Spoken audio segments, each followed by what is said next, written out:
Hello, it is Elisa here, and today I want to talk about Timothy Yu's 100 Chinese Silences. But before that, I want to kind of give a little bit of a small biography of Timothy Yu.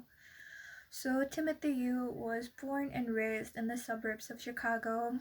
He earned his BA at Harvard and a PhD at Stanford University. Besides writing 100 Chinese Silences in 2016, he actually wrote before that 15 Chinese Silences, which does appear in the 100 Chinese Silences in 2012, and many other works that relate to American Asian studies. And in saying that he has written a lot of works that are pertained towards American Asian studies, it's very easy to say that he's definitely an advocate for this matter. And right now he currently teaches in Wisconsin. Okay, let's see.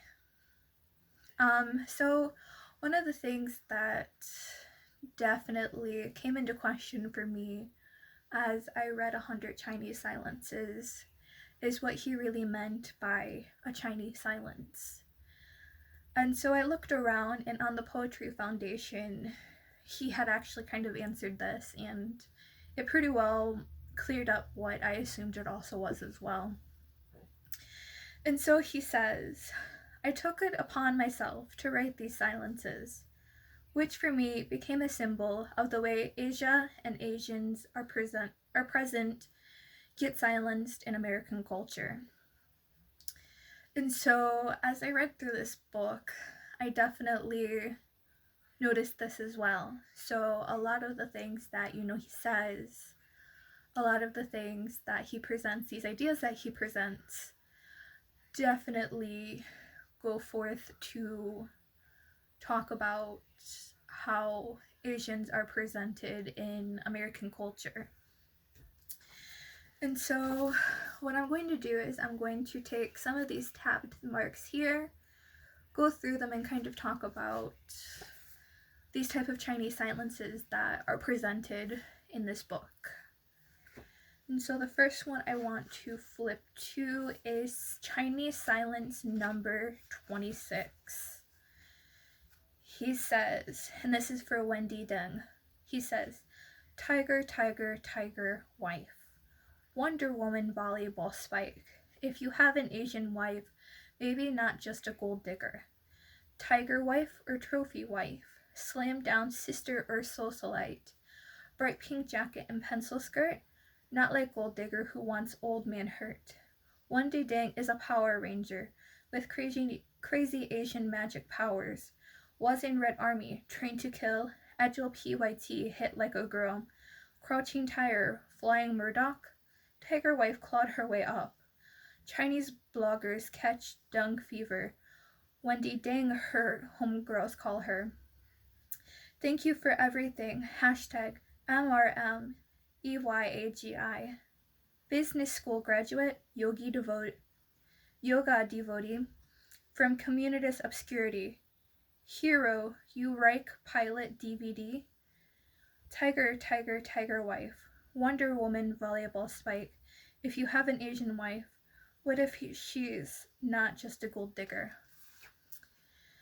So, having read this, I think it kind of pertains to the fact that if you see a white man with a Asian woman, a lot of the times people will kind of made the stereotype already that, oh, she must definitely most be a gold digger.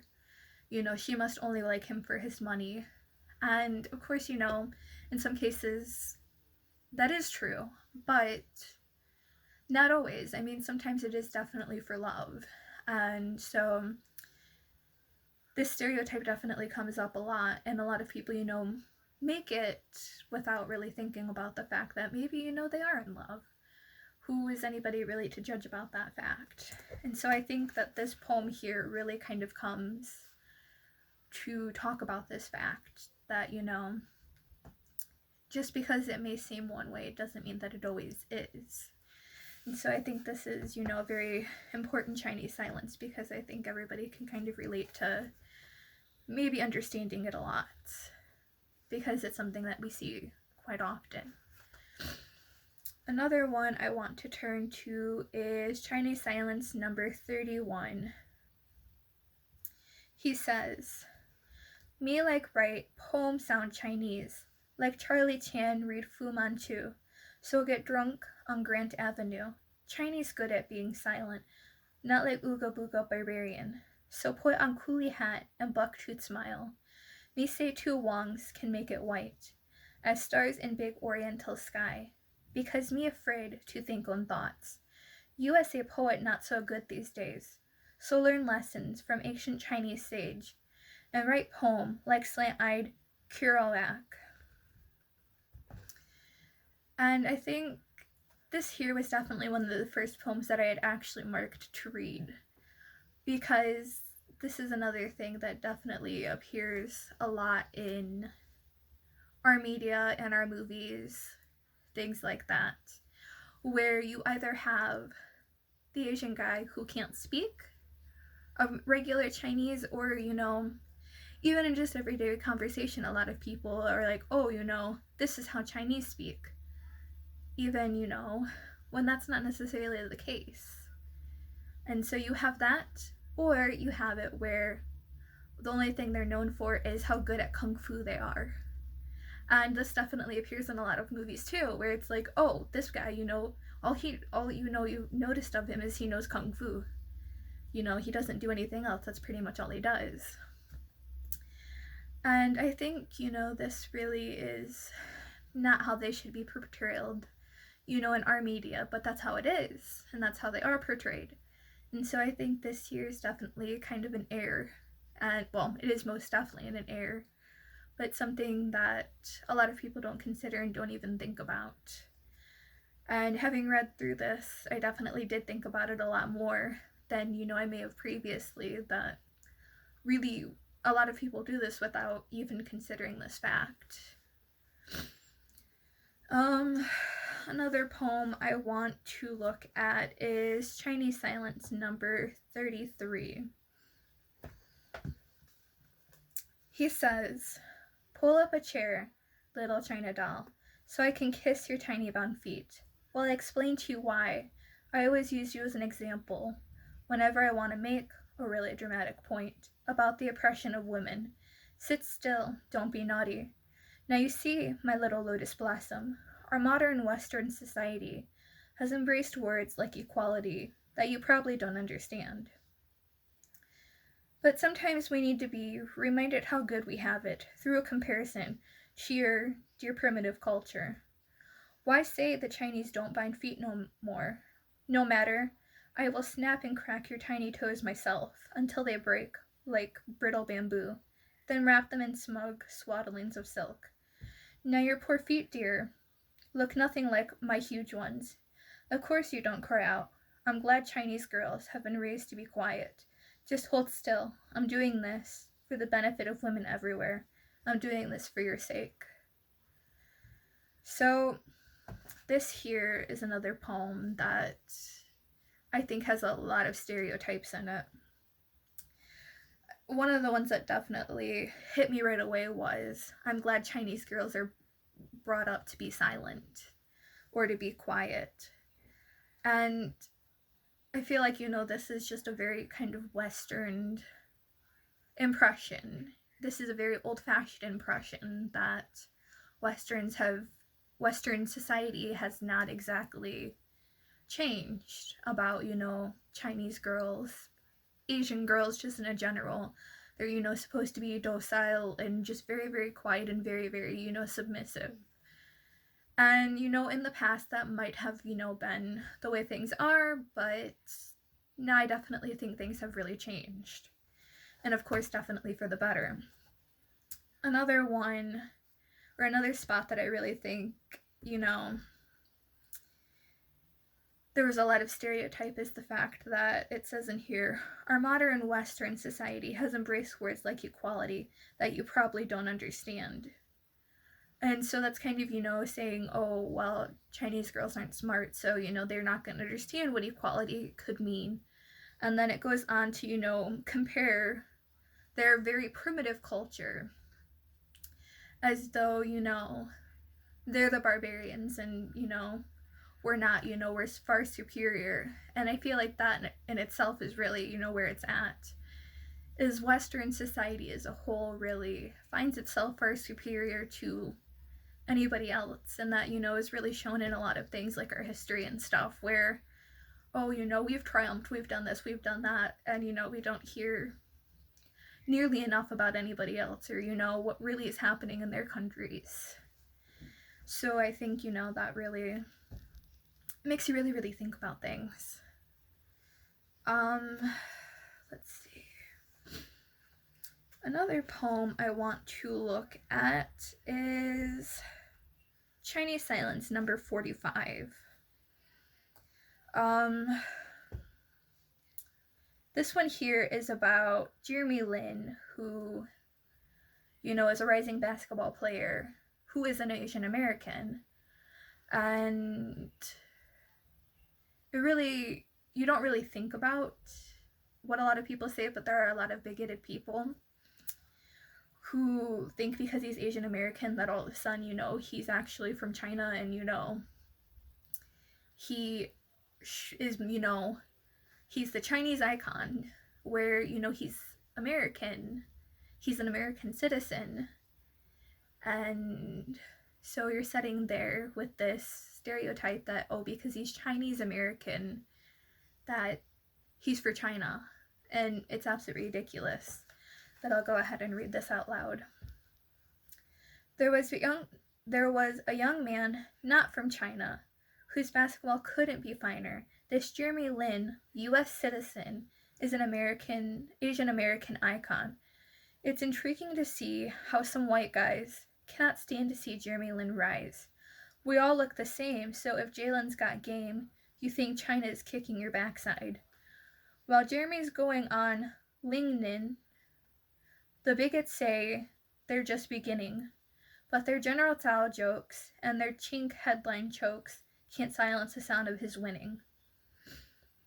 And so, and I think this here is up in the top here, there is a kind of slight quote. I don't know if it'll focus. But what it says, the dude's still bigger than General Tao, which was said by Henry Aldford. And I think this here really shows kind of our okayness with, you know, saying things like this, and, you know, being jealous of someone who's not traditionally American. Again, you know, whatever that really means.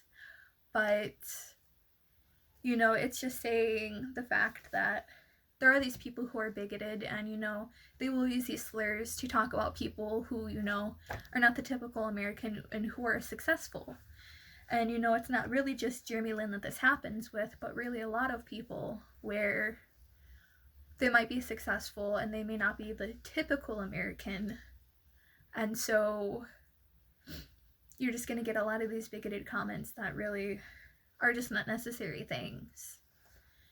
The last Chinese silence I want to look at is actually an adaptation of Urza Pound's In a Station of the Metro. It says, the apparition of these Chinese in a crowd, pale in a white silk shroud.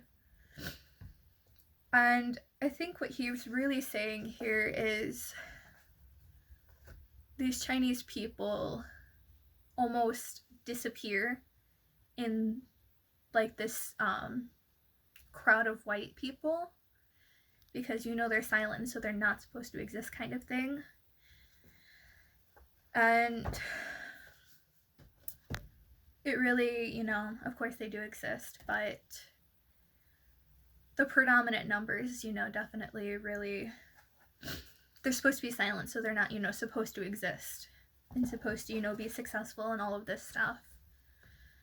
And having, you know, read through this book and having, you know, read through it a lot, and, you know, really trying to get an understanding of what he really means of this Chinese silence and what, you know, it really means, I think really there's a lot of points that make it up. So it's not just, you know, the fact that we portray them in a way that, you know, makes them not sound very smart. We also don't portray them just in a way that, you know, their women are either gold diggers or, you know, meant to be submissive and silent.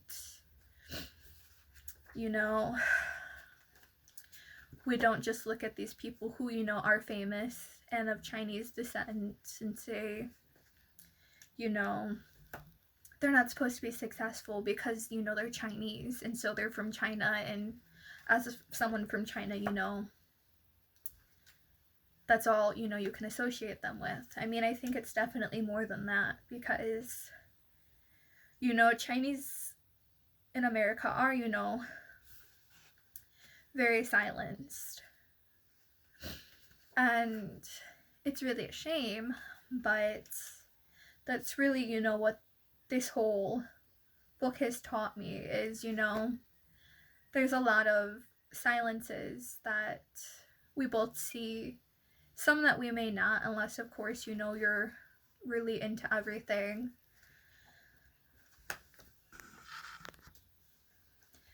I think that I want to go over one last Chinese silence poem, because I feel this really also happens a lot and is really an important topic. So, an excerpt from Charlie Webster, who is the chairman of the Maine Republic Party. He says, "Where did this Chinese man come from? We don't have any Chinese people here. Where did they come from? Where do Chinese people come from? Did pizza come from China? Is China man a derogatory term? Did mice men come? Did Chinese come on the old Pacific? Did all races descend from Noah? Did the Japanese come from China? What are Chinos? What does China's standard of beauty come from? Did Confucius believe in God? Did you hear about the new Chinese-German restaurant? Who is Tank Man? Where does the fortune cookie come from? Where does attraction come from? Do you think that white men who come here for sex would stop because the bars were filled with the lighter-skinned Chinese Thais? What kind of employment did Chinese Californians find? Are Asian men good in bed? What do you like about Chinese men? Where did they go to school? What sex are they?" Looking at this, I feel it definitely did start from this, from Charlie Webster's, you know, comment, but I feel a lot of these are actually very asked questions, and a lot of it, you know, is very racist. I mean, you can look in this, and a lot of these, you know, are Americans or westernized people putting on, did all races descend from Noah? Of course, you know, they have their beliefs, but, you know, Chinese people have their own beliefs and their own religions, and so to almost ask that's not right. And again, you know, to ask, did Chinese come from, or the Japanese come from China? It's like, if we knew their history, like, you know, other countries learn our history and everybody else's history, you know, maybe this wouldn't actually be a question, and, you know, you would know the answer. But America, westernized colonies, westernized, you know, society is very, you know, we are number one, and so the only history you need to know is our own history. And so you might get a course on world history and you don't learn anything. You don't, you know, you get a very washed out version of, you know, the history of the world and the history of, you know, way things began. And this is really an issue, but again, westernized society is very weird, so just learn about us. And again, I feel this is another, you know, version of that Chinese silence, because again, everybody, you know, learns about other cultures, but we're very, you know, set in, oh, American culture, American culture, American culture. And though it's okay to know about the American culture, it's also good to know about, you know, the rest of the societies, because I feel half this stuff would not have been said, would not, be included as a Chinese silence if we were more aware of the world around us. And so again, I think that in this book, we're faced with a lot of these silences that I don't think we would be if America was more aware of everything that's happening and everything that is going on. And so I really did enjoy this book because some of the stuff I knew about just because I'm myself very interested in Chinese culture and, kind of the understanding of it. But some of this I didn't know, and I, didn't really think about, how people are portrayed in movies, how the Chinese are portrayed, how any Asian American is portrayed, any Asian person in general is portrayed. These are things that I didn't really think about that much. But, having read through this book, some of the things that I watch, I definitely will be more self-conscious of, what I am picking up, because I feel we shouldn't be, condoning these things. And I think it really, starts with us, starts with a few people at a time really trying to make that change and trying to go forth and better understanding about cultures that, are not our own. And so I was really happy that I did choose this book because I really did learn a lot about, the portrayal of Asian American culture in American society, and how Timothy Yu, who has grown up as a Chinese American person, and how he, has had to perceive the world, which, is very different than how, I've had to perceive the world. And so really I'm glad that I've done that. So thank you for having this as our book for this semester, because I've definitely learned a lot. Thank you.